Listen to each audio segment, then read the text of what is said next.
no YouTube, para quem quiser rever de novo a aula. Só um minutinho de fechar essa Aí ligação. começou. Então a gente vai estar gravando a nossa aula. Quem quiser depois rever a aula ou algum colega que acabou perdendo, vai estar lá no YouTube salvo para vocês verem, tudo bem? Bom, se não for nenhum problema para a Gi nem para o Johan, a gente vai voltar dando início aqui à apresentação, tudo bem? Claro, vai lá. Vamos lá. Pessoal, a gente somos bolsistas do PIBID, a Giovana Reis, o Johan Krause e eu, Cauã, somos pibidianos, alunos do IF, aí de Caraguá. Não sei se, sempre quando antes eu tinha uma bolsa de pesquisa com o Plaza, a gente ia em algumas escolas fazer divulgação científica. E sempre eu perguntava, vocês conhecem o IF? E eu me espantava, porque muitas pessoas não conheciam o IF de Caraguá. E aí, coloquem no chat aí quem conhece o IF, quem não conhece, quem conhece e aqueles que não conhecem também o IF. Eu vim de fora, eu sou lá de São Paulo, eu acho que a Gi e o Johan são aí de Caraguá, mas eu me espantei, sabe, pelo próprio pessoal aí de Caraguá não conhecer o IF, e é muito importante, então já fica aí uma divulgação. O Instituto Federal é uma faculdade de, sabe, muita qualidade, e enfim, esperamos que vocês aí façam vestibular, e entrem nos cursos que tem do IF, que precisa ser ocupado por vocês. E é isso, pessoal. Bom, já apresentei eu, o Johan e a Gi, depois se vocês quiserem se apresentar também. A gente, a gente participa da coordenação do professor Alex Lino, que é o professor do IF, e temos nossa supervisão com a professora Gislene, que no caso é a professora de vocês aí também do Colônia. E a gente vai estar trazendo hoje a apresentação de o que é luz para Harry Potter e para as equações de Maxwell. Qual que é o nosso objetivo aqui hoje? É fazer uma ponte entre a ficção científica e também nossa realidade, né? Porque tem até uma frase que é muito bacana, que é bem assim: o que antes era magia, hoje é considerado ciência. E aí vocês vão ver o que, nossa, existiam antigamente muitas lendas, né? Deuses do fogo, deus do sol, deus da lua, mitos, enfim, existiam várias coisas. E aos poucos a gente vai começando a compreender, por exemplo, o que é um trovão. A gente descobre o que é um trovão com a ciência. O que é o fogo. Enfim, esses efeitos da natureza a gente vai descobrindo com a ciência. E esse é o grande intuito dessa apresentação nossa, que eu, a Giovanni e o Johan preparamos para vocês. É fazer esse paralelo entre a ficção científica, que é muito bacana, que tem no Harry Potter, que na verdade é uma fantasia, né? E trazer aí para o contexto de vocês aí da realidade, beleza? Pode passar, Johan. Primeiro a gente vai passar uma cena para vocês, tá? É uma cena de abertura do filme do Harry Potter e o Prisioneiro de Azkaban, o terceiro filme. E aí, por gentileza, preparem a pipoca, a caneta e o papel e bora assistir, Johan. Pode dar play aí pra gente, por favor.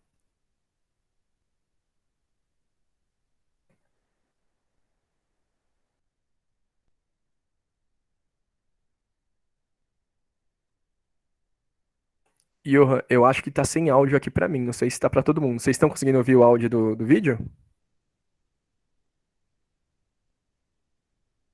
Hum, Eu acho falaram. que o Johan vai ter que soltar o microfonezinho dele. Ah, tem como soltar o Ah, microfone? Aí, vamos boa. ver. Beleza. Agradecido, Giovana. Foi? Foi.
Bom, é isso aí, pessoal. Esse aí é um filme. Eu lembro que o Harry Potter começou, se não me engano, em 2001 ou 2002 a lançarem os filmes. E marcou a geração, marcou diversas gerações, né? Eu, inclusive, nossa, minha infância foi marcada muito pelo Harry Potter. E aí, gostaria de mais uma vez pedir para vocês participarem. Podem abrir o microfone, podem levantar a mão, escrever no chat. Qualquer dúvida, por gentileza, falem aí. Eu, a Giovanna e o Johan vai tentar do melhor jeito tirar a dúvida de vocês. O que a gente quer tentar fazer hoje é trazer uma física hardcore mesmo, uma física difícil, de alto nível. Só que vocês nem vão perceber. A gente vai tentar traçar esse paralelo com a ciência e a fantasia de uma maneira que vocês consigam aprender física difícil, só que de uma maneira que vocês nem percebam, tudo bem? Então, por gentileza, podem perguntar, tá bom? Deixa eu ler aqui, ó. A Yasmin Marcon, não sei se eu pronunciei certo o nome, perdão, viu, Yasmin? Mas a Yasmin disse bem assim, ó. Essa cena só existe no filme, sabia? No livro ele não estava fazendo um dever de Hogwarts. Ele seria expulso se usasse magia fora da escola, sim. É verdade, eu não sabia que essa cena só existia no filme, Yasmin. Eu já li os livros também, mas nunca fiz essa relação. Bacana. E é verdade, se ele fizesse magia fora do mundo lá, né, dos bruxos, ele seria expulso. Alguém aqui é fã de Harry Potter? Nossa querida Gi perguntou. A Maria Clara falou, amo Harry Potter. E o Marcelo eu nem conheço. O Marcelo falou ontem que não conhecia, mas tenho certeza que o Marcelo vai querer aí conhecer Harry Potter depois da nossa aula. Vamos lá, pode passar, Johan. Aqui, já que vocês gostam de Harry Potter, eu queria saber que casa que vocês são, por favor. Pra quem não sabe, a casa Boa, é pessoal. aquela da Sonserina, Grifinória. Quem souber aí, manda. Boa, coloquem aí no chat quais são as casas que vocês entrariam aí. Johan, pode ir pro próximo slide, por gentileza.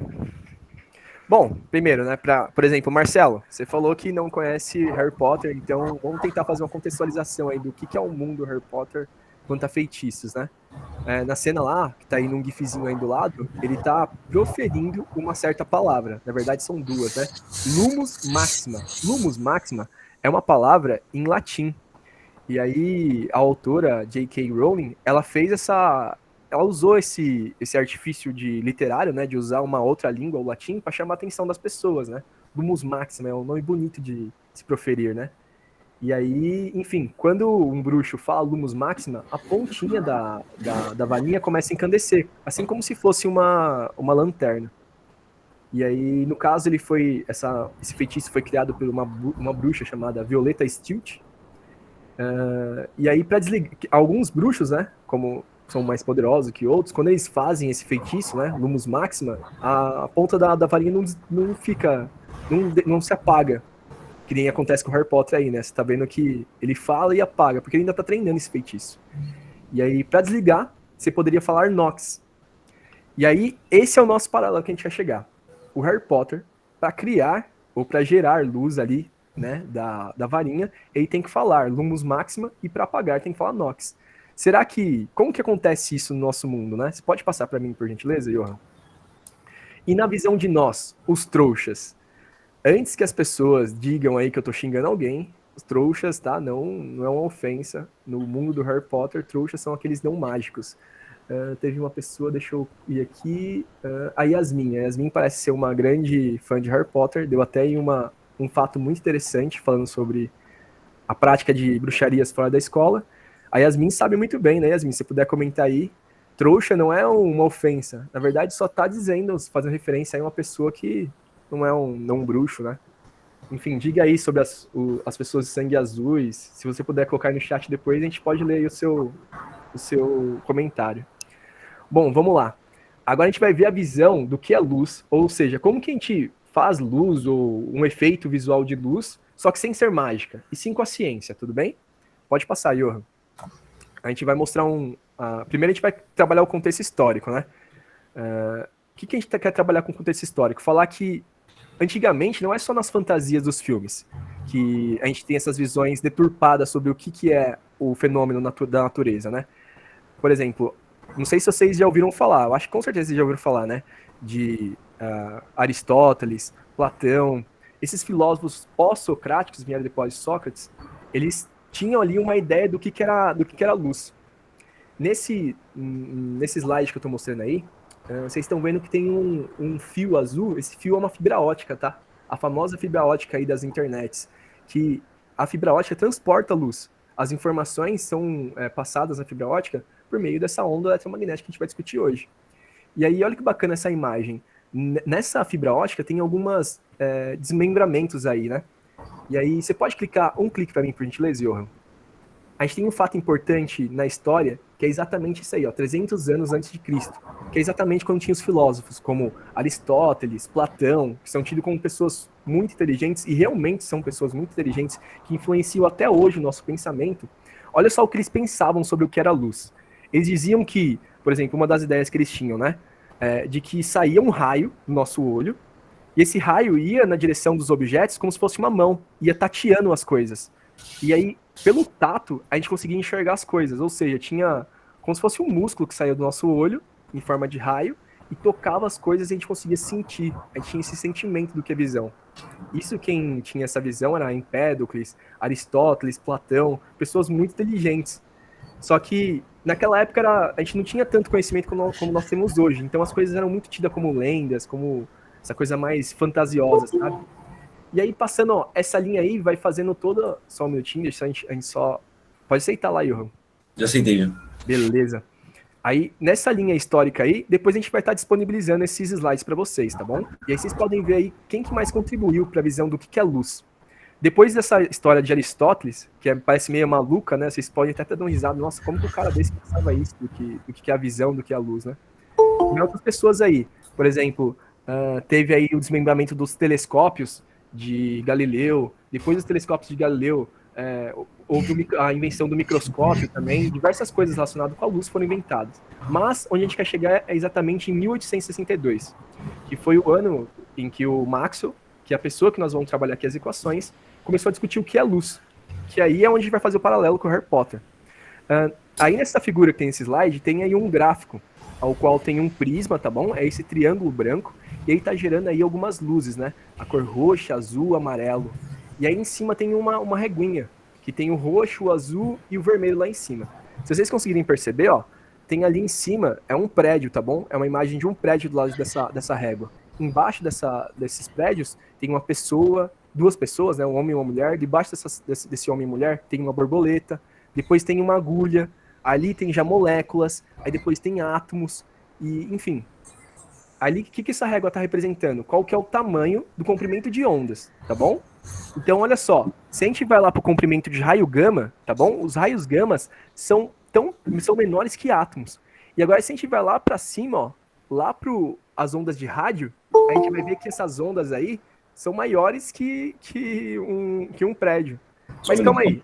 Com certeza deve ter alguém falando aí, professor, mas eu não sei o que são ondas. Beleza, sem problema. Já vou dar um spoiler que a professora Gislene vai trabalhar com vocês, o pessoal do segundo ano, o que são ondas. Mas, dando um spoiler aí das aulas da professora Gislene, pode dar mais um clique, Johan, por gentileza. Com certeza, vocês já viram aí esse tipo de onda. Esse tipo de onda aí que está nesse GIF são ondas mecânicas. O que essa menina loirinha está fazendo? Ela está balançando a corda de forma que ela faça algumas ondas, tá bom? Isso se chama ondas mecânicas.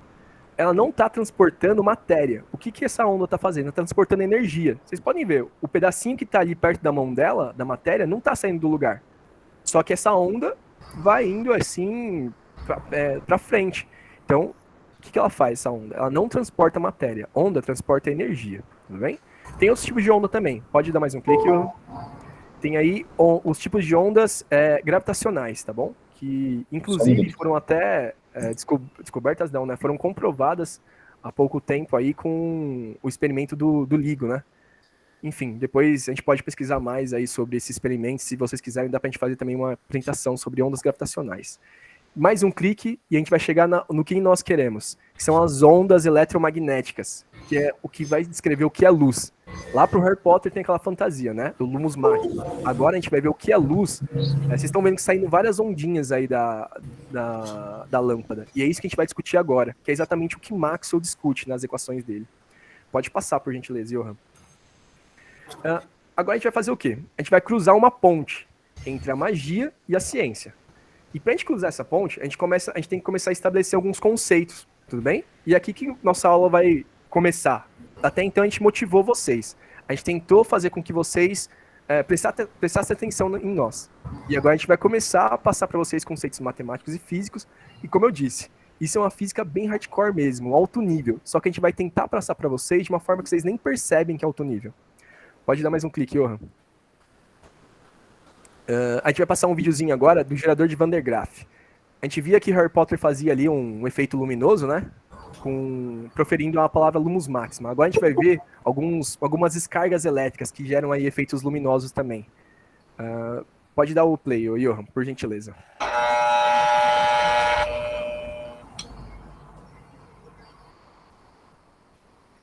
Para este experimento utilizaremos um gerador Van der Graaf e uma pequena esfera condutora com um cabo isolante.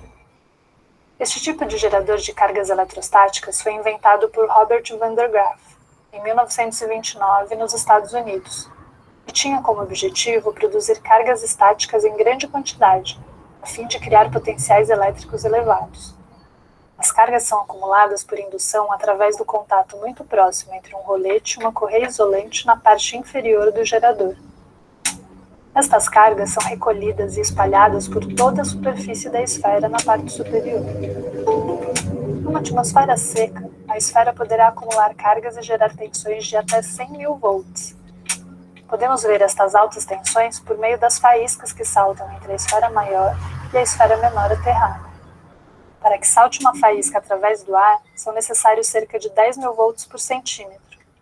Ou seja, se a faísca saltar de uma distância de 10 centímetros, significa que a diferença de potencial entre as esferas superou os 100.000 volts. Porém, apesar dessas elevadas tensões, a corrente elétrica produzida numa descarga é da ordem de milésimos de amperes e de curtíssima duração. A cada faísca, o potencial da esfera maior cai a zero, aumentando gradativamente conforme giramos a manivela. Por causa das baixas correntes produzidas, este gerador não serve nem para acender uma lâmpada incandescente. Porém, ele foi largamente utilizado em experimentos científicos, como um gerador de altas tensões que serviam para acelerar partículas carregadas para desintegrar átomos ou para acelerar elétrons para gerar raio-x. Pessoal, 3 coisinhas aí, viu? Eu vou ler alguns comentários aqui da Yasmin e da Tainá. E também vou falar algumas coisas sobre o gerador de Van der Graaf. Vamos começar pelo gerador. Já vou dar uma dica para vocês. Esse experimento, como foi dito aí no vídeo, foi utilizado em física moderna, tá bom? Então, tem uma área da física chamada física de altas energias. Ou seja, para estudar o átomo, desintegração do átomo, para estudar ali partículas que existem dentro do átomo. Foi utilizado com tipos de geradores de Van der Graaf, que não é nada mais que um acelerador de partículas, o gerador de Van der Graaf. Ele é um dos primeiros aceleradores de partículas. E aí o que eu quero dizer para vocês, é muito interessante o efeito visual deles, e existem experimentos de baixo custo na internet, então tentem colocar aí depois no Google, depois que terminar a aula, gerador de Van der Graaf de baixo custo, dá para vocês fazerem em casa esse tipo de geradores. Então quem gostou aí dos efeitos que tinha ali no vídeo, e estiver curioso para saber como montar um desses, tem diversos vídeos aí no YouTube, tem no Google aí algumas receitinhas para montar um desses. E a gente vai falar um pouco sobre ele. Você pode voltar para mim, Johan, aos 50 segundos ali, não precisa dar play não, pode deixar só a imagem só. Eu quero que tenha uma visão completa dele, por gentileza, que fique o gerador inteiro. Enquanto o Johan vai procurando essa imagem, pode ser essa daí, Johan. Enquanto o Johan vai procurando aí, deixando pra gente ver, eu vou lendo alguns comentários. A Yasmin fez um comentário muito bacana, olha só. Ela estava falando sobre a palavra dos trouxas, né? Olha só o que ela disse. Sim, na verdade, a palavra original, a J.K. Rowling inventou. A tradutora tentou pegar uma palavra que se adequasse melhor no português e acabou ficando trouxa. Olha que bacana, então. Na tradução, né, que a J.K. Rowling foi fazer, acho que a palavra trouxa se encaixou melhor, né? Bacana isso, Yasmin. E a Tainá falou uma outra coisinha. Ó. Essa visão antiga de Aristóteles, né, de ficar tateando as coisas com um raio que sai do olho, também foi usada em uma cena de Harry Potter e a Pedra Filosofal, mas de uma forma mais mágica. Aparece Dumbledore puxando as luzes de uma lamparina. Verdade, muito bacana aquela cena. É logo no início, né, quando eles vão vão entregar o bebê, né, que o Hagrid tá chegando com aquela motocicleta. Muito bacana mesmo, Tainá. Deixa eu ver se tem mais algum comentário. Por enquanto, não. Pessoal, vocês podem abrir o microfone, tá bom? Giovanni e Johan, se forem vendo aí os comentários, pode aí dando uma pausinha nas explicações, a gente vai lendo. Vamos aqui, ó. Voltar pro gerador de Van de Graaff agora. Esse carinha aí, ó, se o Johan puder colocar o mouse ali perto do fio vermelho, que fica ali embaixo na roldana, pode descer, isso aí, ó. Pode ir pro ladinho aí. Isso, essa roldana aí branca, a roldana branca. Tem uma isso. Essa roldanazinha branca, conforme ele vai girando a mão ali, a manivela, essa roldana vai girando também. E o que acontece? Quando essa roldana gira, existe uma fita aí, essa fita branca, que ela vai até lá, a esfera lá em cima metálica, e vai para essa roldana branca. Conforme essa roldana aí vai passando, tem um pedaço de ferro ali embaixo, perto dessa roldana branca, que vai roubando alguns elétrons, vai roubando cargas negativas. E ela vai subindo junto com a fita e chega até a esfera maior, a esfera metálica lá em cima. E a esfera metálica, ela tem maior facilidade de recolher esses elétrons. Então, como explicou no vídeo, essa esfera metálica vai ficar cheia de cargas negativas. E aí, como existe um potencial elétrico diferente entre a esfera metálica e a esfera que está na mão ali do professor, vai haver uma descarga elétrica. Aí eu também suspeito que existem algumas pessoas falando aí, mas professor, eu não sei o que são cargas elétricas. Cargas elétricas, pode dar passar aí para a próxima, ô Johan, por gentileza. Só vou aceitar a professora Gislene. E aí, pode dar play já? Não, pode passar para o próximo slide, por gentileza. Pode passar, a gente vai voltar para ele. Pode passar de novo. Olha só, pessoal. O que são cargas elétricas, né? Alguns alunos estão se perguntando, mas eu não sei o que são cargas elétricas. O que tinha ali naquela esfera metálica do gerador de Van de Graaff, né? Naquele experimento. Pessoal, cargas elétricas não são nada mais do que elétrons e prótons. Mas professor, eu não sei o que são elétrons e prótons.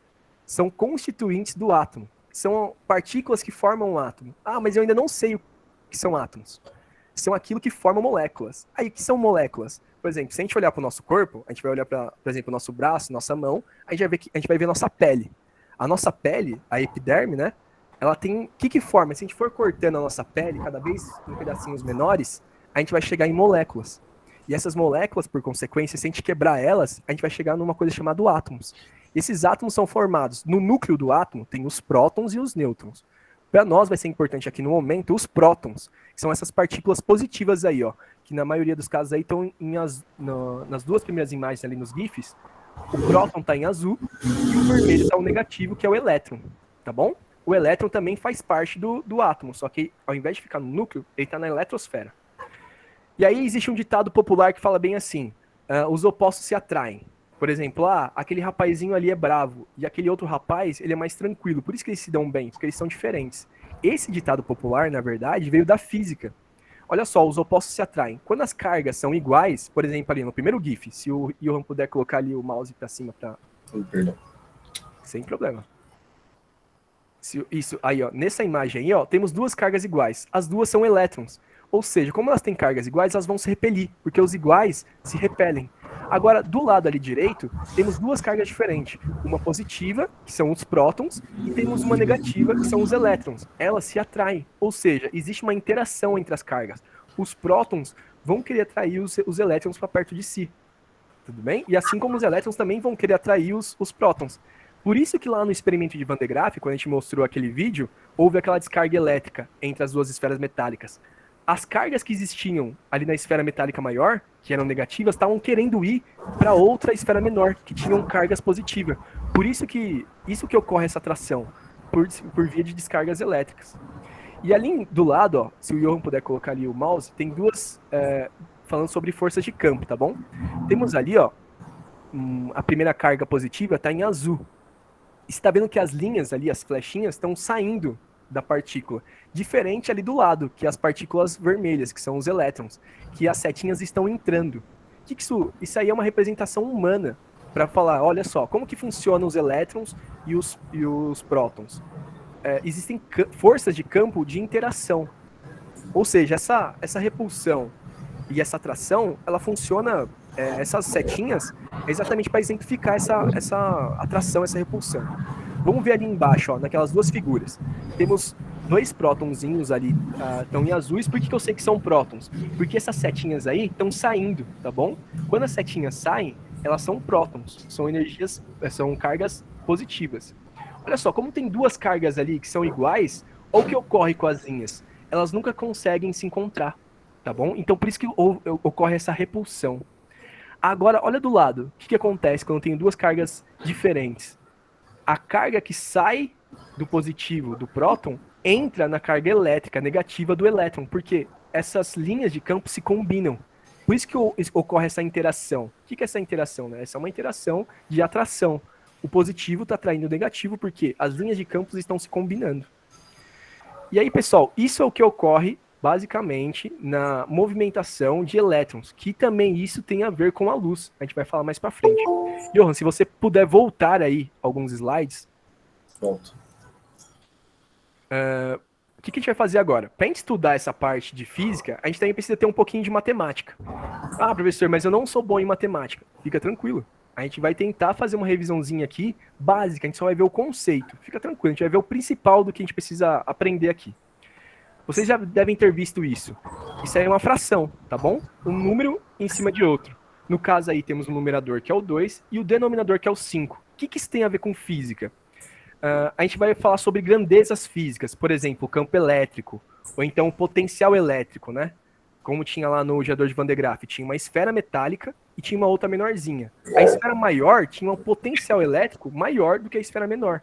Por isso que houve aquela descarga. Mas como que a gente mede isso? Essas grandezas físicas? Um dos jeitos de a gente analisar essas grandezas físicas são com a fração. Pode dar mais um clique, por gentileza, Johan. Vamos tentar entender como que funcionam essas frações para física. Olha só, primeiro eu gostaria que vocês observassem. Johan, pode colocar o mouse ali em cima do legozinho azul, o primeiro? Olha só, imaginem só. O potencial elétrico aí é essa pecinha. Quando eu divido ela no meio, que vai aí para a pecinha vermelha, por gentileza, Johan, coloca ali na pecinha vermelha para eles verem. Eu estou dividindo pela metade, ou seja, a fração, em vez de ser uma pecinha agora, ela vai ser uma pecinha dividida por duas, tá bom? Isso aí indica que é a metade da primeira pecinha. E se eu dividir de novo essa pecinha na metade, olha só, eu estou dividindo agora a pecinha vermelha pela metade. Eu vou chegar na verde. E ó, percebam o que está acontecendo matematicamente. Vejam que o númerozinho embaixo, o denominador, está aumentando. O número 2 está indo para 4. De 4 está indo para 8. O que isso quer dizer? Quanto maior for o denominador, ou seja, quanto maior for o número de baixo, menor vai ser a nossa grandeza física. No início, a nossa grandeza física era aquela pecinha azul, grandona. Só que conforme eu fui aumentando o denominador, menor vai ficando a nossa grandeza física. Ou seja, se eu colocar para representar o potencial elétrico como uma grandeza física, se eu colocar um número maior no denominador, menor vai ser nosso potencial elétrico. A gente vai representar por volt, tá bom? E aí, professor, mas o que acontece no numerador? Ocorre da mesma forma? Se eu aumentar o numerador, vai diminuir a pecinha ou diminuir a grandeza física? Não. Quando eu aumento o numerador, é diferente. Ou seja, a grandeza física vai aumentar mais. A gente vai ver isso aí com simuladores mais pra frente. Pode passar, Johan. Só um minuto. Ah, não. Primeiro. Fica tranquilo. Para campo elétrico? Ó, isso. A gente viu um pouquinho de conceitos matemáticos. Agora a gente vai ver um pouquinho de conceito físico. São só apenas 2 slides. Depois a gente vai começar a mexer mais com simuladores, para vocês entenderem aí o que é a luz, não mais para o Harry Potter, mas sim para a ciência, tá bom? Vamos fazer essa construção desse conhecimento. Primeiro do campo elétrico. O que é o campo elétrico? Não sei se vocês se recordam daquelas cardinhas positivas e negativas, tinha algumas flechinhas que saíam, tá bom? Aquilo representa o campo elétrico das cargas. Por gentileza, Johan, dá um clique. Como vocês podem ver, ó, tem 2 cargas elétricas ali. Uma carga negativa, por exemplo, um elétron, e do outro lado direito tem uma carga positiva, o próton. Vocês podem ver que existem linhas entre elas. Essas linhas nós chamamos de campo elétrico. A gente vai representar o campo elétrico por meio dessas linhas aí. Johan, tem como desligar o áudio, por gentileza? A professora Gislene avisou que tá o cachorrinho de fora. Obrigado, professora. Perdão, Johan. Bom, voltando aqui. O que ocorre aí nessas linhas, né? A gente vai descrever agora matematicamente. A gente já descreveu lá com os opostos se atraem, os iguais se repelem, mas e matematicamente? Como isso ocorre? Vamos lá, Johan, pode dar mais um clique. O que essa equação aí está falando? Ó, E é igual a FE sobre Q. Pode dar mais um clique, vocês vão ver que é super fácil. Olha só, o que isso está significando? O campo elétrico, ou seja, a interação que existe entre essas cargas. No caso, como elas são cargas diferentes, elas vão se atrair. Então, olha só, quanto maior for a força elétrica entre essas duas cargas, maior vai ser a interação, ou seja, mais elas vão se atrair. E agora, dá mais um clique, por gentileza, Johan. Agora só, o que está lá embaixo, vocês lembram do que eu expliquei da fração? Quem está lá embaixo, ó, que está no denominador, quanto maior for o número de cargas, quanto mais cargas eu tiver, menor vai ser a minha interação, tudo bem? Essa equação aí, vocês vão ver com a professora com maiores detalhes para entender elas. Mas basicamente essa equação é o seguinte: o campo elétrico ele é descrito como a força elétrica vai aumentar o campo elétrico e vai ter também uma relação com quantas cargas tem ali. Nesse caso aí do campo elétrico é uma carga de teste, mas eu não vou me aprofundar muito aqui agora. O intuito não é esse, o intuito é entender os conceitos. Pode passar, Johan, por gentileza. Agora a gente vai falar sobre potencial elétrico, que é o que a gente vai fazer no simulador agora, tá bom? O que é o potencial elétrico? Quando eu coloco a mãozinha, não façam isso, e eu não coloco também a mão, tá? Mas se uma pessoa for lá e colocar a mão numa tomada, ela vai tomar um choque. 110, 220 volts. Isso não é legal. Pode matar, enfim, não façam isso. E como que eu sei a força que existe, a quantidade de energia, o potencial elétrico que existe? Não é força, tá? Perdão a palavra, pessoal. Como que eu sei qual que é o potencial elétrico que existe ali naquela tomada? Tá bom? O potencial elétrico é descrito por essa letrinha aí, que é chamada de U. No caso, ela é descrita como KQT sobre D. Pá, o que é isso, professor? Um monte de letra que eu não entendo nada. Tudo bem, Johan, solta aí o clique que a gente vai mostrar para eles o que significa essa equação. Preste atenção, ó, essa imagem tem dois pontos, o ponto P1 e o ponto P2. O potencial elétrico, lembrem lá do gerador de Van de Graaff, que soltava um raio, ou uma descarga elétrica, entre a esfera metálica e a esfera menor que estava na mão do professor? Imagine só, que o professor ele vai distanciar aquela esfera menor e vai aproximar a esfera. E agora imaginem que essas distâncias são o P1 e P2. O P1 é exatamente a mão do professor, está mais próxima da esfera do maior. E o P2 está mais distante, tá bom? Dá mais um clique para mim, por gentileza, Johan. Esse potencial elétrico, ou seja, essa chance de dar uma descarga elétrica, ela vai ser proporcional, ou seja, pode dar mais um clique? Quanto maior for o número de cargas que tiver lá no gerador de Van de Graaff, ou seja, quanto mais cargas aquele gerador conseguir armazenar naquela esfera maior, maior vai ser a chance de ter uma descarga elétrica, tá bom? E agora pode dar mais um clique, Johan. Lembra lá da nossa liçãozinha de fração, tá bom? Quem está no denominador é diferente. Quanto maior, olha só, tem duas distâncias, tem um D e tem 2D. Ou seja, quanto maior for a distância, menor vai ser a chance de ter uma descarga elétrica, tá bom? Então olha só, se eu como o professor lá, o japonesinho que estava no vídeo, ele aproxima lá no ponto P1, ou seja, está mais próximo da esfera. Olha a equação que está dizendo a equação. Quanto mais próximo for, tá bom? Mais chance vai ter descarga. Quanto maior for meu número, que ele vai para o P2, menor chance vai ter de descarga elétrica. Então, olha só, potencial elétrico, né? Qual que é o potencial que existe de eletricidade dentro do gerador de Van de Graaff ou da varinha do Harry Potter? É descrito como? Quanto mais cargas tiver, ô Johan, coloca o mousezinho ali em cima, por gentileza, na fração ali em cima. Isso. Quanto mais cargas elétricas tiver, seja positiva ou negativa, ali na ponta da varinha, ou quanto mais cargas elétricas tiver no gerador de Van de Graaff, maior vai ser a chance de ter uma descarga elétrica. E quanto mais distante tiver ali, por exemplo, a outra esfera que o professor vai colocar para dar descarga, menor vai ser a chance de ter uma descarga elétrica. Então, ou seja, é dependente da distância que está trabalhando. Tá bom? Pode passar, Johan, por gentileza. Feito essas considerações aí de potencial elétrico e campo elétrico, a gente vai mostrar para vocês um simulador. Olha só, o que a gente quer mostrar para vocês? A gente está saindo daquele mundo fantasioso do Harry Potter, né, de Lumos Maxima, e dispara pode ir colocando no simulador, por gentileza, Johan. A gente está saindo daquele mundo lá fantasioso, ao qual existe uma luz, né, que sai da varinha do Harry Potter, a gente está indo para a ciência. Como que ela funciona? Que é com cargas elétricas, que é com nêutron, com elétron e com próton. No caso aí, ó, o Johan já colocou ali um prótonzinho, tá bom? É uma partícula. Esse simulador vai estar também nos slides. Se vocês quiserem, depois dos slides, a gente vai disponibilizar para a professora. Vocês podem acessar esse simulador, é muito legal, tá bom? E a gente vai explicar o que esse simulador está dizendo. Esse simulador é do FET Colorado. Vamos lá. O Johan já colocou aí para nós uma carguinha elétrica positiva. É esse próton ali em cima. Por gentileza, mostra pra gente ali, Johan. Esse prótonzinho aí, ó, ele tá ilustrando pra gente o que tem dentro de um átomo. que a gente vai fazer? A gente vai colocar uma trena, ó. Vocês podem ver aí, ó, que tem aí marcando 202 centímetros. Por gentileza, Johan, coloca o voltímetro. O que ele vai mostrar esse voltímetro aí? Ele vai mostrar o potencial elétrico. Pode colocar bem em cima aí, ó. Olha só quanto tá dando de potencial elétrico. 1000 volts. Vamos arredondar para 1000 volts, tá bom? Se vocês lembrarem da equação que a gente discutiu anteriormente, estava falando referência sobre a distância. Quanto maior for a distância, menor vai ser meu potencial elétrico. Por gentileza, Johan, coloca o nosso voltímetro mais distante, por gentileza. Afasta o nosso voltímetro. Vai para o outro lado, por gentileza, onde está ali a setinha do... Isso. Vai... Olha só. Foi para 4.452 volts, tá bom? Agora faz um pouquinho diferente, Johan. Agora, coloca mais uma carga positiva, por gentileza. Olha só. Agora tá dando 8 volts só. Ali tá marcando 8.8, tá bom? Não tá marcando 8.000.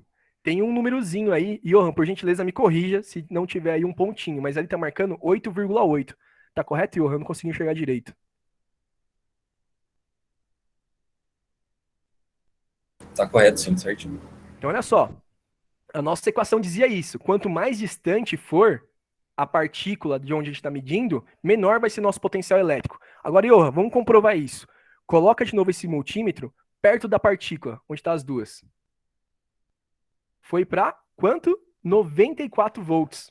Pessoal, saiu de 8 volts e foi para 94. Aumentou muito. Agora, coloca mais uma partícula positiva aí, por gentileza, Johan, porque a nossa equação dizia que quanto mais carga, maior ia dar o nosso potencial elétrico. Olha só, olha como está aumentando. Percebam que aquela equação que a gente mostrou anteriormente está descrevendo exatamente o que a gente está mostrando para vocês aí no nosso simulador. Pode colocar mais uma carga, Johan, por gentileza. Olha só, mais uma carga aumentou ainda mais. Ou seja, pode voltar para a apresentação. O que a gente está querendo mostrar para vocês? Volta para mim na equação, por gentileza, Johan. Olha só, hein, como está lá descrito. Nosso potencial elétrico é igual a quem? Na fraçãozinha lá em cima, ó, no numerador, por gentileza, coloca ali pra gente no numerador, Johan. Quanto maior for o número de cargas, ou seja, que tá ali no desenho, ó, quanto maior for o nosso número de cargas, quanto mais cargas nós colocarmos, maior vai ser o nosso número do potencial elétrico. E embaixo tá a distância, tá bom? Quanto maior for a nossa distância, menor vai ser o nosso potencial. Assim como a gente acabou de ver no simulador. A gente consegue medir isso com multímetro. Pode passar, Johan. Esse potencial elétrico aí vai ser muito importante, porque assim como o que ocorreu lá no gerador de Van de Graaff, que saía um raio de uma esfera metálica para uma esfera metálica menor, é exatamente potencial elétrico. É a diferença de potencial. Se existe uma diferença de potencial, ou seja, se existe excesso de potencial elétrico negativo ou positivo numa esfera e em outra não tem esse excesso, esse sistema, né, dessa esfera maior com essa esfera menor vai querer entrar em equilíbrio. E como que ela entra em equilíbrio? Transportando essas cargas elétricas, transportando essas energias. As duas vão ficar com energias iguais. Então o que acontece? Aquele raio que sai da esfera maior para a esfera menor. Por quê? Elas estão dividindo as cargas para terem cargas iguais. Tudo bem? Então por isso que é importante a gente falar de potencial elétrico. O potencial elétrico descreve o que ocorre ali naquele experimento. Agora vamos lá para equações de Maxwell, que é esse cara aí, que é um gênio, tá bom? Ele que vai fazer a unificação da eletricidade. Até agora a gente falou de eletricidade, mas existem também fenômenos magnéticos. E esse cara foi um gênio porque ele conseguiu unificar em uma equação só. O que a gente falou lá foi coisas elétricas. Tem outras coisas magnéticas também. Esse cara aí, o Maxwell, ele vai conseguir unificar tanto as questões elétricas quanto as questões magnéticas em 4 equações só. Pode passar, Johan, por gentileza. A primeira lei de Maxwell, tá bom? A gente vai continuar com a parte de elétrica. Pode dar mais um toque aí, por gentileza. O que ela está dizendo? A gente já falou sobre campo elétrico. Olha só, eu peço para que vocês olhem essas duas caixinhas aí, ó. Nessas duas caixinhas tem lá dentro 2 cargas. Uma carga para cada caixa. Tem uma carga positiva na caixa da direita e uma carga negativa na caixa da esquerda. Como que eu sei que a da direita é positiva? Percebam que as linhas estão saindo da caixa da direita e entrando na carga da esquerda. E aí, lá naqueles slides anteriores, a gente já falou sobre isso. Quando o campo sai da carga é positivo. Quando o campo entra na carga é negativo. Então, olha só, se eu contar, por gentileza, Johan, vai passando aí o mouse em cada linhazinha pra gente contar junto ali, ó. Em cada caixinha ali, ó, a gente vai ver, ó, 1, 2, 3, 4, 5, 6, 7, 8, 9, 10, 11, 12 linhas. Existem 12 linhas em cada caixa. Então, o que eu estou fazendo? Eu, como ser humano, não mais como um bruxo ou como uma pessoa lá da Grécia Antiga, eu vou começar a relacionar essas coisas que eu estou enxergando. Eu vou relacionar a carga elétrica à quantidade de linhas de campo que tem. Então, esse símbolo aí que tem desse esse E significa somatória. Eu vou somar todas as linhas que existem nessa caixa. Como a gente acabou de fazer? Eu somei 12 linhas. Então, eu sei que lá dentro tem uma carga que corresponde a 12 linhas de campo elétrico. Pode dar mais um clique, por gentileza, Johan? O que essa soma está querendo dizer? Olha só, quanto maior for o meu número de linhas, mais cargas eu vou ter. Ou seja, quanto mais cargas que eu tiver, mais linhas de campo eu vou ter ali do outro lado. Lembra lá da nossa aula de fração. Quem está em cima aumenta a nossa grandeza. A gente está falando de que grandeza agora? Potencial elétrico, que é o que está ali do lado esquerdo. Do lado direito é o que aumenta ou o que diminui. O que está aumentando o potencial, o campo elétrico? É a quantidade de cargas, ou seja, quanto mais carguinhas eu for colocando, quanto mais prótons, ou quanto mais elétrons eu vou colocando excesso deles, maior vai ser o meu campo elétrico. E o que diminui? Pode colocar mais um clique, Johan. O que vai diminuir é o meio ao qual ele está inserido. Ou seja, se ele está na água, ele vai ter maior dificuldade do que se ele estiver no vácuo. Olha só essa imagem, né? A onda está lá saindo do sol, ela vai ter uma facilidade maior, tá bom? De se propagar no vácuo do que lá na água. Então, dependendo do nosso meio aí, que for ele, por exemplo, se for água ou se for o vácuo, ele vai exercer uma dificuldade com o nosso campo elétrico. Agora, dá mais um clique. Quando eu falo para vocês que é física hardcore mesmo, ó, essa é a equação de Maxwell. Só que o que ele quis dizer foi exatamente o que a gente discutiu no simulador anterior, ou o que a gente está discutindo agora. Quanto mais carga tiver, maior vai ser o nosso campo elétrico. E dependendo do meio, vai aumentar ou diminuir o nosso campo elétrico, o nosso número de linhas que tem em volta da carga elétrica. Pode passar para frente, por gentileza, Johan. Esse aí é um simulador, por gentileza, Johan. Abra aí que a gente vai mostrar para vocês essa lei de Maxwell aí. Primeiro, ó, vamos fazer um combinado. Vamos ler como que funciona esse simulador. Vai ali para cima, por gentileza, Johan. Ali embaixo. Essa setinha aí, ó, pode mover ela, Johan. Ela vai aumentar ou diminuir o número de carga. Se eu vou muito para a esquerda, pode ir para a esquerda. Ela transforma essa carga em elétron, tá bom? Você pode ver que as setinhas estão entrando na carga elétrica. Agora vai para a direita, por gentileza. Eu estou aumentando, ó, vocês podem ver que está aumentando o número de setas. Por quê? Eu estou colocando cada vez mais cargas nesse átomo. Pode aumentar. Ó, eu estou colocando mais átomos, eu estou colocando mais prótons. Esse átomo está aumentando. Está aumentando o número de linhas, tá bom? Só um minutinho aqui. Então, isso que eu queria mostrar para vocês nesse simulador. Quanto maior for o meu número de cargas, maior vai ser o meu número de linhas que representam o meu campo elétrico. Agora, por gentileza, Johan, vai ali em cima, ó, na barrinha de cima, aumenta para mim, por gentileza. Isso, agora eu vou ver o campo elétrico, tá bom? Conforme eu vou aumentando ele, ó, pode aumentar bastante, Johan. Ali embaixo, ó, pode parar. Agora vai com a setinha, mostra pra gente no mouse ali embaixo, ó. Embaixo não no gráfico, ali do lado mesmo, ó, onde tem duas caixinhas. Para baixo, do lado. Isso aí, ó, tem duas caixinhas. O que tá escrito pra gente aí, Johan? Porque eu não consigo ler aqui. Tá escrito campo elétrico aqui e Beleza. fluxo na direita. Vamos ficar só com o campo elétrico primeiro. Mostra pra gente onde tá o campo elétrico, por gentileza, o Johan. Caixinha. Ó, a caixinha essa é da esquerda aí, ó. Pode abaixar lá, vai lá na caixinha, lá embaixo, por gentileza. Essa caixinha, ó, que número tá dando pra nós aí, ô Johan? 0,121. 0,121. Agora, por gentileza, diminui pra gente o raio essa esfera. Vocês vão ver que o campo, o Johan vai falar um número maior. Por que ele tá falando um número maior? Porque tá se aproximando da carga. Lembra que a gente já discutiu? Quanto mais próximo tiver o campo da carga, desculpa, quanto mais próximo tiver o nosso teste da carga, maior vai ser o nosso campo. Qual que é o número que tá dando agora, Johan? 1,5. Ou seja, é um número maior. Vocês estão entendendo? É isso que a primeira lei de Gauss está falando. Está falando que a quantidade de carga que tem dentro de uma certa região vai aumentar o número de campo. Se o Johan aumentar lá a primeira... Pode ir lá na segunda, desculpa. Vocês vão ver que vai aumentar o número de linhas aí de campo. Pode passar, Johan. Pode ir para o próximo slide.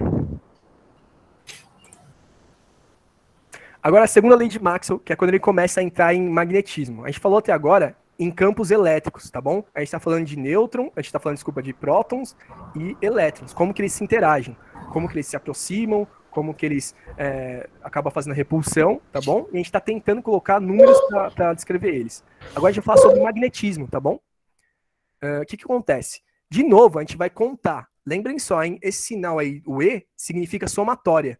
Por gentileza, Johan, conta para mim as linhas verdes que tem do lado esquerdo.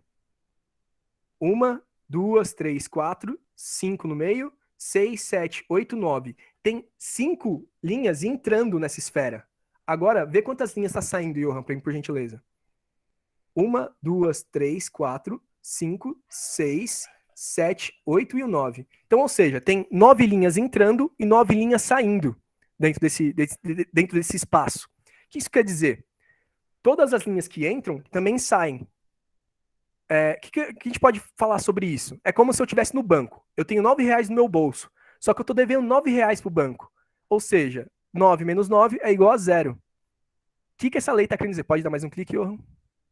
Vocês vão ver que vai dar 0. Mais um clique. Pode passar para o próximo slide. Pode passar. Essa lei quer dizer sobre os monopolos magnéticos. A ciência nunca conseguiu descobrir ainda ou enxergar um ímã que tenha só um polo. Todos os ímãs que nós conhecemos têm sempre 2 polos, tá bom? Essa lei fala sobre os monopolos magnéticos que até agora nós não enxergamos ainda na ciência e que só existem dipolos magnéticos. Como vocês podem ver aí, ó, o ímã ele tem a parte do polo norte e do polo sul. As linhas estão saindo ali do polo norte e estão entrando no polo sul. E se a gente dividir esse ímã, cortar na metade, a gente vai notar que sempre vai formar cada vez mais ímãs. Nunca vai ter um ímã só polo norte, só polo sul. Sempre vai ser ímãs com polo norte e polo sul. Pode dar mais um clique para mim, por gentileza, Johan. Aqui a gente vai dar uma proposta de experimento para vocês. Ali tem uma bússola, tá bom? Vocês não precisam usar uma bússola, vocês podem usar o celular. E vai ter ali do outro lado um clipezinho, pode ser qualquer coisa de ferro. É interessante ser um clipe porque é mais fácil de cortar. O que a gente vai fazer aí? A gente vai pegar um ímã e vai ficar tritando nesse clips. E a gente vai poder notar, ó, na primeira imagem lá, na imagem A. Pode colocar lá para mim, por gentileza, Johan? A gente está vendo que quando a pessoa coloca o clips perto da bússola, tá marcando o polo sul. E aí, quando a gente inverte esse clips, ou seja, a gente pega na outra ponta, vai marcar o polo norte. E se a gente cortar esse clips, será que vai dar o que a teoria falou mesmo, que a gente acabou de discutir? E aí tá algumas imagens do que foram cortadas, ó. Se a gente cortar, cada vez mais, ó, a gente vai ter pedacinhos menores e todos eles vão ter polo sul e polo norte. Se vocês duvidam disso, por gentileza, façam esse experimento em casa, porque é exatamente isso que é ciência. Ciência tem que ser reprodutível para todos. Se eu conseguir fazer aqui da minha casa, aqui em São Paulo, vocês também têm que conseguir fazer aí na casa de vocês, em Caraguá. Então, esse experimento é simples. Precisa ter um ímã, uma bússola, que pode ser a bússola do celular, e tem que ter também um clipezinho para a gente poder cortar. Passa bastante vezes aí o ímã em cima do clips e faz esse teste. Vai cortando o clips cada vez menor e veja se tem realmente polo norte e polo sul. Pode passar, o Johan. Agora a gente vai ficar com a explicação, se não me engano, da Giovana, né, Gi? É comigo mesmo. Boa tarde, gente. Eu sou a Giovana. Eu tô nesse grupo com o Johan e com Cauã, eu acho que é Cauã ou Cauã, eu nunca sei direito. Mas então a gente vai falar um pouquinho sobre a terceira lei de Maxwell. Bom, a terceira lei de Maxwell é uma modificação que ele fez na lei de Ampère. Então a gente tem que entender um pouquinho o que é a lei de Ampère para a gente entender essa terceira lei dele. A lei de Ampère, ela diz que quando a gente tem uma corrente elétrica, essa corrente elétrica ela gera um campo magnético. Então a gente pode pegar esse exemplo que está aqui na lousa, vamos dizer assim, no slide. Esse fio condutor que a gente tem, que a gente está vendo, um fio condutor aí, a gente pode falar que é de cobre, por exemplo, ele está passando uma corrente elétrica, que é simbolizado precisinho ali no final. Isso, esse aí. E essa setinha é o sentido da corrente elétrica. De acordo com a lei de Ampère, a gente vai ter esse campo magnético. Quando a gente tem essa corrente elétrica, a gente gera um campo magnético, que é esses círculos azuis que a gente está vendo em volta, que é representado por esse Bzão também. Então, toda vez que vocês verem um Bzão com uma setinha em cima, está falando sobre campo magnético. Mas aí, Então, qual que é o problema disso para que Maxwell precisasse modificar essa lei, digamos assim? Maxwell ele percebeu que quando a gente tem um capacitor, essa lei de Ampère ela fica meio vaga, vamos dizer. Para quem não sabe, resumidamente, um capacitor é aquilo que a gente usa para armazenar energia elétrica. Então, olha só, pode passar um slide. Maxwell percebeu, e isso aqui é um capacitor, tá, galera? Que o que é um capacitor? A gente tem essas duas placas, e Johan pode passar a mão aqui na onde está as placas redondas aqui, isso. E entre elas existe um vácuo, ok? Então aqui passa uma corrente elétrica nesses tubinhos, e aí entre essas duas placas existe um vácuo. Maxwell percebeu que existe nesse vácuo um campo magnético. Então, pera lá, né? A gente sabe que, de acordo com a lei de Ampère, quando tem essa corrente elétrica que está passando nesses tubinhos aqui, tem um campo magnético. Até aí, ok. Mas por que, então, nós temos um campo magnético nesse vácuo do capacitor? E é isso que Maxwell queria saber. Então, ele propôs ele propôs a corrente de deslocamento. Basicamente, pode passar um. A gente está vendo aí que nesse vácuo a gente tem um campo elétrico. Então, a corrente de deslocamento fala que esse campo elétrico pode gerar esse campo magnético que a gente está vendo. Então, assim, ele acrescentou isso na lei de Ampère, vamos dizer assim. Então, para a gente entender um pouquinho mais fácil, a gente vai ver um outro exemplo. Pode passar o slide. Vamos imaginar um ímã. E a gente sabe que isso tem um campo magnético, e esse ímã ele está atravessando um fio de cobre. Então, a gente tem um campo magnético em movimento, porque a gente está mexendo com o ímã, né? Está passando ele no fio. E esse campo magnético em movimento, ele gera um campo elétrico, que é diferente de uma corrente elétrica. Isso tem que ficar muito claro. Então, a gente está gerando um campo magnético que está gerando um campo elétrico. Esse campo elétrico, ele gera essa corrente elétrica aí no fio, ok? Certo, isso a gente já viu. Mas o que Maxwell falou? Que quando a gente gera esse campo elétrico, a gente consegue gerar um campo magnético. Então, pode passar mais um.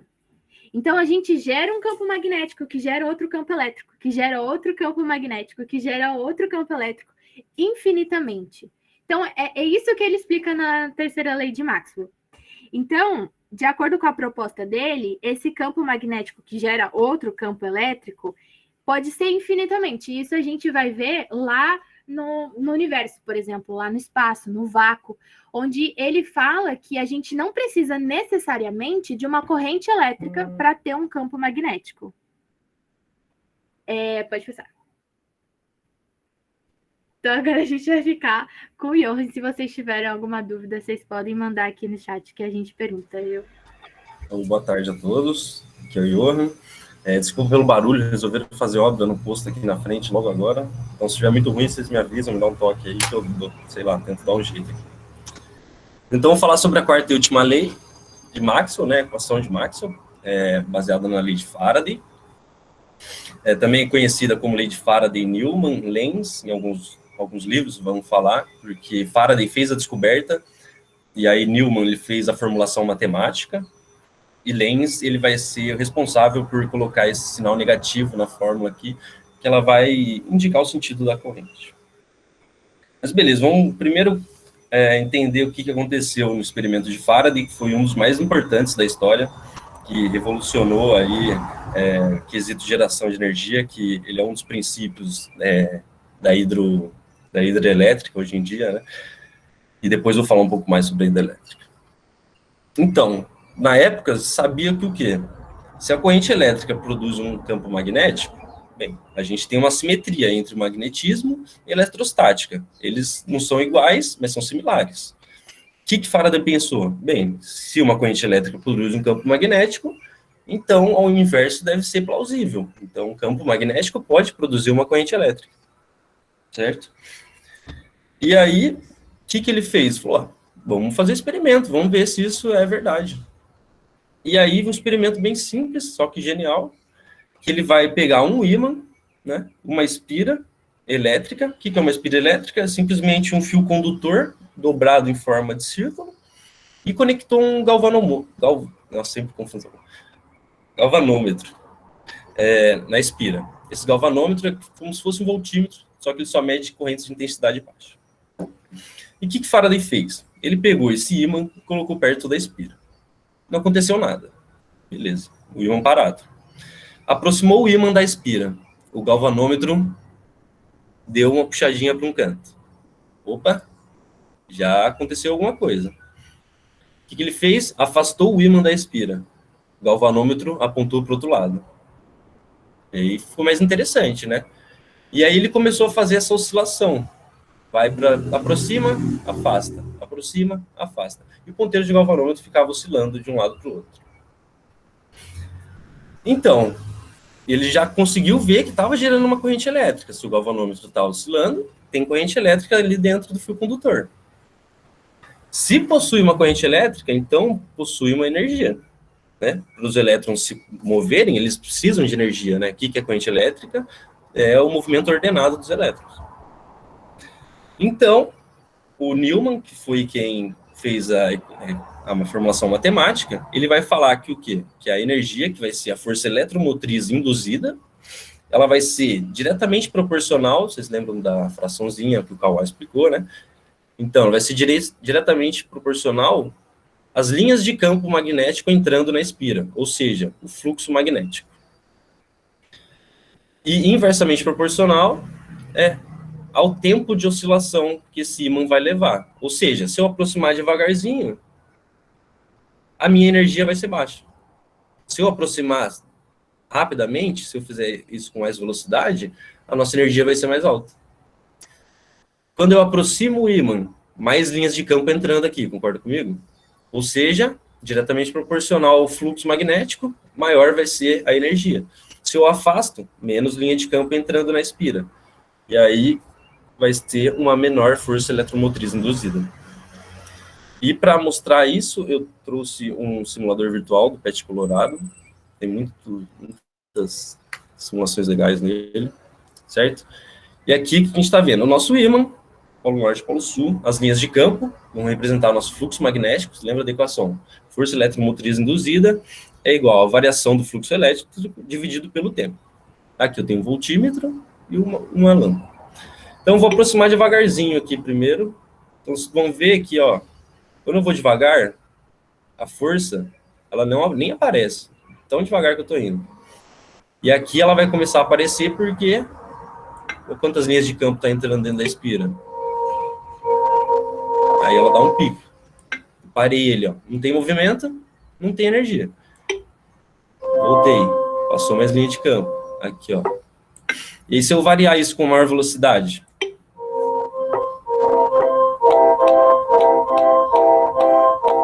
E aí, a nossa força eletromotriz induzida vai ser bem maior, porque eu estou variando com uma velocidade maior. As linhas de campo, a variação das linhas de campo é grande, tem bastante linha de campo entrando, né, dentro da espira, e isso vai gerar uma corrente, né, uma força eletromotriz grande. E esse é um princípio utilizado, né, como eu disse, em usina hidrelétrica. Basicamente, a usina hidrelétrica ela pega a energia mecânica do movimento das águas do rio. Essa energia mecânica ela vai chegar numa bobina que vai fazer essa bobina se mexer. Essa bobina se mexendo, ela vai ter um ímã dentro do gerador que ele vai ficar oscilando. E essa oscilação, o que acontece? Quando eu oscilo o ímã, eu gero um fluxo magnético, uma variação do fluxo magnético. Se eu tenho a variação do fluxo magnético em relação a uma variação de tempo, eu tenho a força eletromotriz induzida. E com isso, eu gero a energia elétrica que chega nas nossas casas. Né? Esse é um dos princípios da usina hidrelétrica. Então, esse foi basicamente a lei de Faraday, que é simples, né? Falar, mexer um ímã aqui numa espira elétrica gera energia. Sim, é simples, mas é genial, né? Que foi revolucionário, principalmente para a evolução da humanidade. E beleza, a gente falou até agora sobre magnetismo, falamos sobre eletrostática, mas o que tem a ver com a luz, né? Até agora a gente não falou sobre a luz. Como o Maxwell propôs... Alô, Johan? Oi? Perdão, só um minutinho. Desculpa atrapalhar, Johan. Tá? Perdão atrapalhar a sua bela explicação. É que o Marcelo fez ali uma questão bacana. Eu vou ler aqui, a gente já vai, antes de interrompendo você já, só para não perder a linha de raciocínio do Marcelo, que ele fez exatamente no seu ponto. Beleza. Vamos lá. O Marcelo falou bem assim: então existe um fluxo magnético que causa uma luz no lumos. Se me permitir, eu vou falar um pouquinho. Então, Marcelo, o que acontece?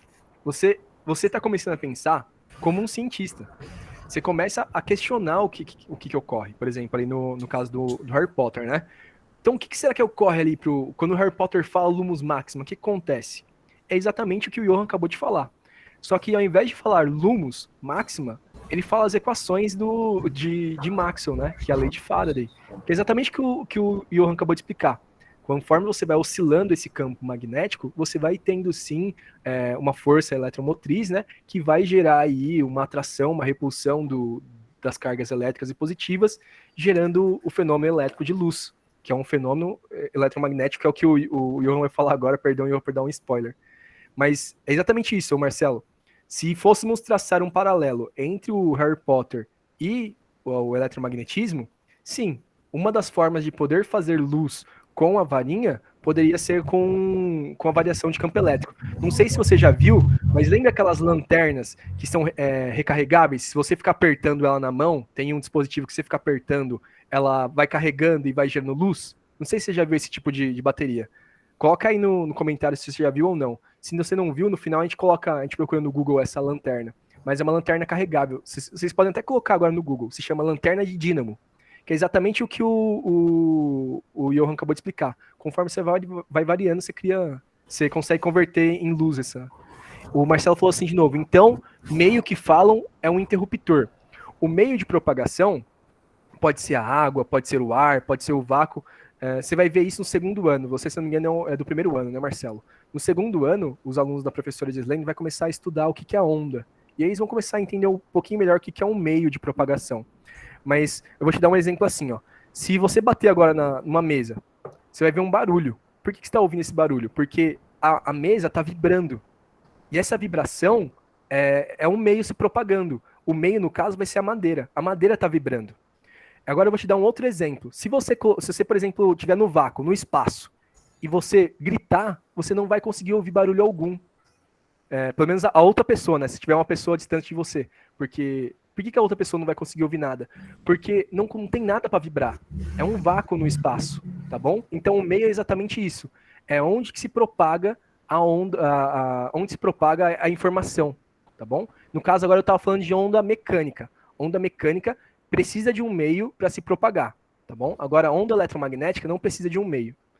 Talvez eu tenha sido bem confuso agora explicando o que é meio, tá? Mas se qualquer coisa ficou dúvida, coloca aí no chat, ou pode abrir o microfone que a gente tenta explicar de uma outra forma aí, o Johan, a Giovana também. Mas basicamente é isso, sobre o fluxo magnético, sobre o meio. Perdão interromper, Johan. Imagina, que isso. Obrigado pela resposta. E obrigado pela participação também, Marcelo. Então, beleza, vamos retomando aqui, né? Então, falamos sobre eletrostática, falamos sobre magnetismo e a relação entre os dois, eletromagnetismo. Mas como o Maxwell chegou à conclusão que a luz é uma onda eletromagnética? Antes, a luz ela era estudada através da ótica, né? E depois de fazer todo o seu trabalho, né, expressou matematicamente 4 equações, ele achou uma relação que permitiu ele calcular a velocidade de uma onda eletromagnética no vácuo, que é essa equaçãozinha aqui. Aí você tem a constante magnética, uma constante eletrostática, e ele vai chegar a um valor de 3,11 vezes 10 oitava metros por segundo. Isso em 1862, 1864. 15 anos antes, teve um físico francês chamado Armand Fizeau, que ele, através de experiências sobre ótica, ele foi a primeira pessoa a calcular a velocidade da luz. E ele chegou a um valor de 3,15 vezes 10 oitava metros por segundo. E aí Maxwell estava lendo o trabalho dele e falou, opa, peraí, isso daqui não pode ser simplesmente uma mera coincidência, né? Tem alguma coisa aí. E nas próprias palavras de Maxwell, ele vai falar que a velocidade das ondas eletromagnéticas é tão próxima do valor da velocidade da luz calculado a partir de experiências de ótica realizadas pelo Sr. Fizeau, que é difícil evitar a inferência de que a luz consistirá em ondulações transversais do mesmo meio que é a causa dos fenômenos elétricos e magnéticos. Ou seja, ele propõe que a luz é uma onda eletromagnética. E isso vai ser comprovado 8 anos após a morte de Maxwell, por Hertz, né? Ele conseguiu produzir artificialmente ondas eletromagnéticas, e assim a luz passa a ser incorporada no estudo do eletromagnetismo, e não mais da ótica. E, para finalizar, o intuito do nosso trabalho, né, era mostrar para vocês que o que parece ser magia, né, o que parece ser o misticismo, pode ser descrito pela ciência, pela física, né, pelo estudo da matéria. Então, então quando o Harry ele fala lumos maxima, quer dizer que ele está produzindo ondas eletromagnéticas? Sim, podemos falar que sim, a luz é uma onda eletromagnética, né? Então, se os bruxos falam lumos maxima, a natureza vai nos falar as equações de Maxwell para explicar o comportamento da luz. E alguém quer fazer mais algum adendo? Kawai, Giovana? Eu vou querer sim, ô Johan. Você pode, por gentileza, colocar no Google pra gente lanterna de dínamo? Põe, só um minuto. Deixa eu mutar que tá passando muito carro. Fica tranquilo. Que aí vai ser um exemplo do que o Marcelo tava falando. Coloca em figuras, por gentileza, imagens. Aí, ó, essa lanterninha, ó. Não sei se vocês conseguem, todo mundo tá vendo essa lanterna. Quando você aperta, é exatamente o que o Johan tá falando. Ele vai movimentar um rotorzinho ali, né? O ímã vai começar a girar.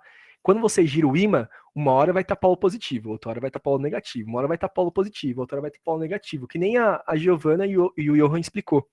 Essa variação de campo magnético vai ocorrer o que estava acontecendo ali naquele simulador que o Johan mostrou.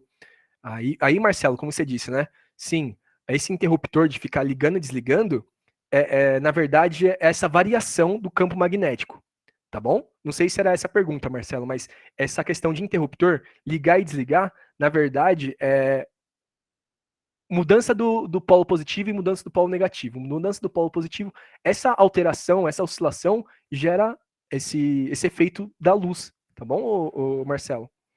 A Tânia falou agora. Descobrimos agora que magia é, na verdade, ciência. Que choque de realidade. Harry Potter nunca erra. Muito bem, Tânia. É exatamente esse o sentido que queríamos trazer para vocês. Tá bom? O Marcelo disse agora, entendi. Pessoal, se vocês quiserem colocar no chat, Giovana e Johan, se quiserem complementar, a gente vai passar para a professora Gislene. A Silene falou, realmente, não sabia disso. Bacana, Silene. Estamos todos nós aqui aprendendo juntos. Eu, o Johan e a Giovana, inclusive o Johan, dá um agradecimento especial pro Johan, porque ele tá um pouquinho mal hoje, e, cara, todo mundo se esforçou bastante, o Johan se dispôs aí, mesmo estando doente, aí fazer essa apresentação. Então, assim, a gente tá aprendendo junto, Silene. Estamos todos nós lendo bastante e tentando compartilhar com todos, né, esse conhecimento. Qual que é a diferença entre a magia, a fantasia, e a natureza, que é a ciência. E a gente vai disponibilizar para vocês esses slides, não sei se vocês gostaram. Espero que tenham gostado. Desculpa se ficou muito confuso, mas saibam que é uma física muito hardcore. É uma física de alto nível mesmo. A gente tentou transpor para vocês de um jeito que desse para entender um pouco o conceito, tá bom? Então, quando vocês forem ver no ensino médio com a professora Gislene, vocês não vão ver as equações de Maxwell, vocês vão ver aplicações da equação de Maxwell, algumas formas mais genéricas, que são mais simples para ver no ensino médio. Então, mas a gente falou, caramba, mas a gente quer mostrar para os alunos de ensino médio também um pouco sobre o que são as equações de Maxwell, que tem um pouquinho de matemática, tem bastante de experimentação, e é isso que a gente queria trazer para vocês. Espero que vocês tenham gostado. Se gostaram, a gente vai deixar para a professora Gislene passar para vocês os slides, e aí você pode passar um pouquinho, por gentileza? Aí tá as referências bibliográficas, foram esses os livros que nós utilizamos. Eu gostaria de chamar a atenção para alguns livros, ó, esse Máximo Antônio Alvarenga, esse primeiro livro, o Gaspar Alberto e o último livro do Yamamoto são livros de ensino médio, tá bom? Então a gente usou livros que vocês usam aí no dia a dia de vocês para estudar física. A gente pegou os capítulos que falam sobre eletromagnetismo, a gente leu várias e várias vezes e tentou passar para vocês aqui uma forma bem resumida. Vejam, tudo que a gente falou hoje é trabalhado quase em um semestre aí com vocês. Então foi muitas informações. Nosso intuito aqui não era assustar, a gente pede desculpa por ser muita informação, mas foi fazer uma divulgação científica aqui do que é as equações de Maxwell para vocês, tá bom? E é isso. Por minha parte é só. Não sei se o Johan e a Giovana querem complementar alguma coisinha. Não, acho que queria agradecer só pela presença de todos, pela participação, pelos comentários, né? E só também deixar que a gente vai deixar uma atividadezinha no WebQuest depois, se vocês quiserem dar uma lida, passar para a professora Gislene e repassar para vocês. Aqui a gente explica um pouco também sobre as equações e tem 2 propostas de experimento de baixo custo. Vocês podem depois dar uma olhada, material bem simples. Claro que ninguém tem bexiga em casa, mas a coisa dá para conseguir. E aqui tem um que é simplesmente com 2 celulares. E aí vocês podem escolher um experimento para realizar. Eles vão falar sobre blindagem eletromagnética e blindagem eletrostática. E depois tem um questionáriozinho na última aba aqui para vocês responderem sobre os respectivos experimentos. E acho que é isso. Queria agradecer vocês também, gente. Qualquer dúvida vocês podem mandar pra gente. Lembrando que isso aqui tá gravado, vai ficar lá no YouTube, no canal do PIBID. Então, se vocês quiserem ver de novo, compartilhar com outras pessoas, podem fazer também.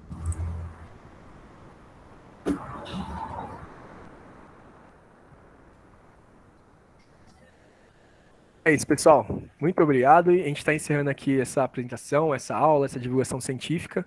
E, Tainá, todos nós, nenhum de nós temos o nosso cérebro manipulado para física avançada. Física avançada é muito complicado. Então, o que a gente pode fazer treinando?